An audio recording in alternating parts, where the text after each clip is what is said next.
when I'm teaching my Japanese students, it's the same thing. It's like, don't try to use big fancy words. If you don't know what you're saying, you sound like an idiot. Mm-hmm.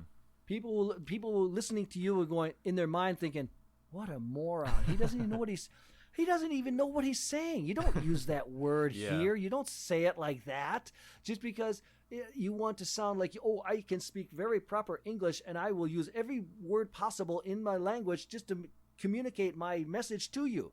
Uh-huh. No one talks like that, okay?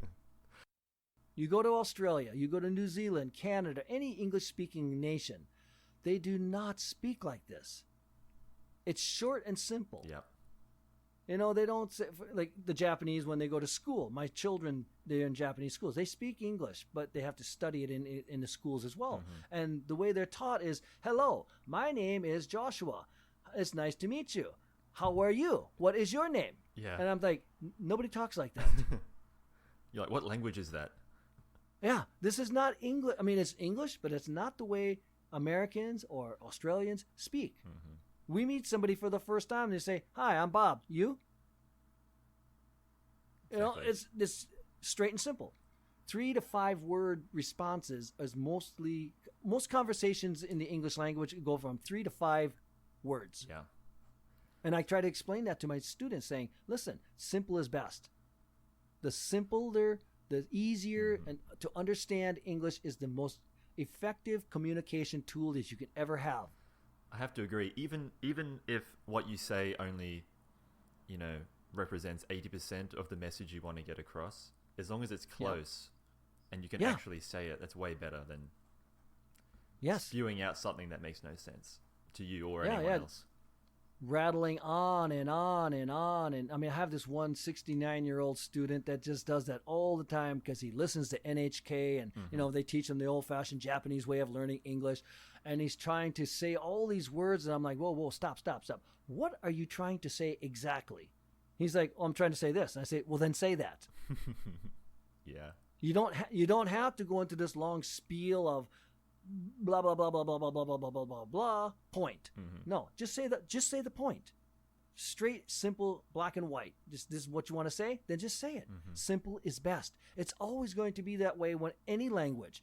I say this to the Japanese. When you speak your mother language, your mother tongue, and you're speaking to another Japanese person, do you go on this long spiel of blah blah blah blah blah blah blah to get your point across, or do you just say it? And they say, "Well, I just say it." Then why is English any different? If anyone is going to learn the English language, the most important thing I tell each and every one of them, 1, listening is more important than speaking. And 2, simple is best. Short and simple. Questions, answers, who, what, where, when, and why. Who are you? What is this? Why am I doing this? Where are you going? How much? Okay, how is kind of a difficult word, but if you can use those 5 words in sentences and you understand those 5 words, then you can understand pretty much any English conversation that can go on anywhere. Is that sort of the approach you took as well when you first went to Japan and started learning Japanese?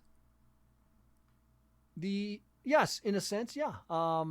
It took me about a year before I could actually put together a proper sentence.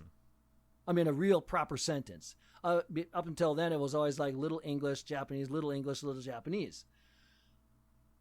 But the basic concept was listening to the people around me and remembering those words and then trying to put those words into sentence structures to make my thoughts and what I'm trying to say understood to the Japanese around me. So, I mean, it's just simple as best, just little by little, step by step. And after a year's time, I was able to actually put together sentences. And in fact, 2 years after I started learning, I was actually able to go out and do a job interview on my own in Japanese. And I got hired. Wow, that's great. Yeah. I mean, I was impressed.